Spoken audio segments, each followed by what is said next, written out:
Afternoon ಎಲ್ಲರಿಗೂ ಅಭಿಮಾನದ ಕುಟುಂಬಕ್ಕೆ ಸ್ವಾಗತ. ಬನ್ನಿ, ಇವತ್ತು ನಾನು ನಿಮಗೆ ಪುದೀನಾ ಮಶ್ರೂಮ್ ಕರ್ರಿ ಹೇಗೆ ಮಾಡ್ತಾರೆ ಅಂತ ತೋರಿಸ್ತೀನಿ. ಅದಕ್ಕೆ ಮಶ್ರೂಮ ಒಂದು ಪಾತ್ರೆಯಲ್ಲಿ ಉಪ್ಪು ಹಾಕಿ ನೆನೆಸಿಡಿ. ಅದು ಎಲ್ಲ ಆವಾಗ ಆ ಸಿಪ್ಪೆ ಮೇಲಿರೋ ಗಲೀಜೆಲ್ಲ ಬಿಟ್ಕೊಳುತ್ತೆ. ಎಷ್ಟು ಟೇಸ್ಟಿಯಾಗಿದೆ ಗೊತ್ತಾ? ಟೇಸ್ಟಿ ಮಶ್ರೂಮ್ ಪುದೀನಾ ಕರ್ರಿ. ಬನ್ನಿ, ಅದು ಹೇಗೆ ಮಾಡೋದು ಅಂತ ತೋರಿಸ್ತೀನಿ.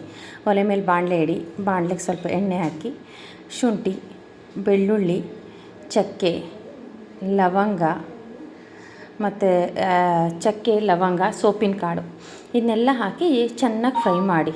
ಇದೆಲ್ಲ ಗಮ್ ಅಂತ ವಾಸನೆ ಬರಬೇಕು, ಅಲ್ಲಿ ತನಕನೂ ಇದನ್ನು ಚೆನ್ನಾಗಿ ಫ್ರೈ ಮಾಡಿ. ಇದು ಫ್ರೈ ಆಗ್ತಿದ್ದಂಗೆ ಇದಕ್ಕೆ ಸ್ವಲ್ಪ ಹಸಿ ಕೊಬ್ಬರಿ ತುರಿ ಮತ್ತು ಸ್ವಲ್ಪ ಈರುಳ್ಳಿ. ಯಾಕಂದರೆ ನೀವು ತುಂಬ ಗ್ರೇವಿ ಮಾಡ್ಕೊಂಬಿಟ್ರೆ ಗ್ರೇವಿನೇ ಸಿಕ್ಬಿಡುತ್ತೆ, ಮಶ್ರೂಮ್ ಸಿಗಲ್ಲ. ಅದಕ್ಕೆ ಸ್ವಲ್ಪ ಈರುಳ್ಳಿ ಇದನ್ನೆಲ್ಲ ಹಾಕಿ ಅದು ಹಸಿ ಕೊಬ್ಬರಿ ಡ್ರೈ ಆಗೋ ತನಕನೂ ಚೆನ್ನಾಗಿ ಬಾಣಲೆಯಲ್ಲಿ ಹುರಿರಿ. ಅದಾದಮೇಲೆ ತೊಳೆದಿಟ್ಕೊಂಡಿರೋ ಪುದೀನ, ಒಂದು ಕಟ್ ಫುಲ್ ಪುದೀನ ಹಾಕಿ ಅದು ಚೆನ್ನಾಗೇ ಫ್ರೈ ಮಾಡಿ. ಅದು ಮೆತ್ತಗಾಗೋ ತನಕನೂ ಫ್ರೈ ಮಾಡಿ. ಆಮೇಲೆ ಸ್ವಲ್ಪ ಕೊತ್ತಂಬರಿ ಸೊಪ್ಪು, ಇದು ಅಷ್ಟೇ, ಎಲ್ಲ ವಾಸನೆ ಹೋಗಬೇಕು ಅಲ್ಲಿ ತನಕ ಇದನ್ನು ಚೆನ್ನಾಗಿ ಫ್ರೈ ಮಾಡಿ. ಇದು ಫ್ರೈ ಆದ ನಂತರ ಇದನ್ನು ಮಿಕ್ಸಿಗೆ ಹಾಕಿ ಪೇಸ್ಟ್ ಮಾಡಿ ಇಟ್ಕೊಳ್ಳಿ. ಈ ಕಡೆ ಒಗ್ಗರಣೆ ಹಾಕೋಣ ಬನ್ನಿ. ಬಾಣಲೆ ಇಡಿ. ಬಾಣಲೆಯಲ್ಲಿ ಎಣ್ಣೆ ಕಾದಿದ ನಂತರ ಈರುಳ್ಳಿ, ಈ ಮಿಕ್ಸಿಯಲ್ಲಿ ಪೇಸ್ಟ್ ಮಾಡಿ ಇಟ್ಕೊಂಡಿರ್ತೀವಲ್ಲ ಆ ಪೇಸ್ಟನ್ನು ಹಾಕಿ. ಆ ಪೇಸ್ಟು ಚೆನ್ನಾಗಿ ಫ್ರೈ ಆಗಬೇಕು. ಹೇಗೆ ಅಂದರೆ ಅದರಲ್ಲಿರೋ ವಾಸನೆ ಎಲ್ಲ, ಎಣ್ಣೆ ಎಲ್ಲ ಬಿಡ್ಕೋಬೇಕು. ಅಲ್ಲಿ ತನಕನೂ ನೀವು ಚೆನ್ನಾಗಿ ಫ್ರೈ ಮಾಡ್ಕೋಬೇಕು. ನೀವು ಯಾವಾಗ ಫ್ರೈ ಮಾಡ್ಕೊಳ್ತಿರ್ತೀರ ಆವಾಗೆಲ್ಲ ಸ್ಟವ್ನ ಸಿಮ್ಮಲ್ಲಿ ಇಟ್ಕೊಳ್ಳಿ. ನೋಡಿ, ಚೆನ್ನಾಗಿದು ಫ್ರೈ ಆಗ್ತಾ ಇದೆ. ಈ ಫ್ರೈ ಆದಮೇಲೆ ಇದಕ್ಕೆ ಸ್ವಲ್ಪ ಟೊಮೆಟೊ ಹಾಕಿ.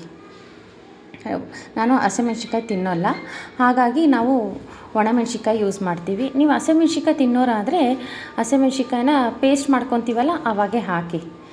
ಈಗ ಟೊಮೆಟೊ ಹಾಕಿದ್ದೀನಿ ನೋಡಿ. ಆ್ಯಕ್ಚುಲಿ ಮಶ್ರೂಮಲ್ಲಿ ತುಂಬ ಒಳ್ಳೆಯ ಬೆನಿಫಿಟ್ಸ್ ಇದೆ, ಆರೋಗ್ಯಕರವಾದದ್ದು. ವಿಟಮಿನ್ ಡಿ ಇದೆ. ಆಮೇಲೆ ಮಶ್ರೂಮ್ ತಿನ್ನೋದ್ರಿಂದ ಕೊಲೆಸ್ಟ್ರಾಲ್ ಕಡಿಮೆ ಆಗುತ್ತೆ, ರೋಗ ನಿರೋಧಕ ಶಕ್ತಿ ಹೆಚ್ಚುತ್ತಾ ಹೋಗುತ್ತೆ, ಆಮೇಲೆ ವೆಯ್ಟ್ ಲಾಸ್ ಆಗುತ್ತೆ. ಇದರಲ್ಲಿ ಒಳ್ಳೆ ವಿಟಮಿನ್ಸು, ಮಿನರಲ್ಸ್ ಇದೆ.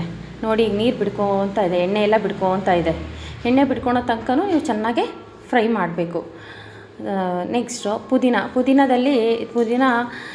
ಡೈಜೆಷನಿಗೆ ತುಂಬ ಒಳ್ಳೆ ಹೆಲ್ಪ್ ಮಾಡುತ್ತೆ. ಇದರಲ್ಲಿ ಒಳ್ಳೆ ನ್ಯೂಟ್ರಿಯೆಂಟ್ಸ್ ಇದೆ. ಪುದೀನ ತಿನ್ನೋದ್ರಿಂದ ಬ್ರೈನ್ ಚೆನ್ನಾಗಿ ಫಂಕ್ಷನ್ ಮಾಡುತ್ತೆ.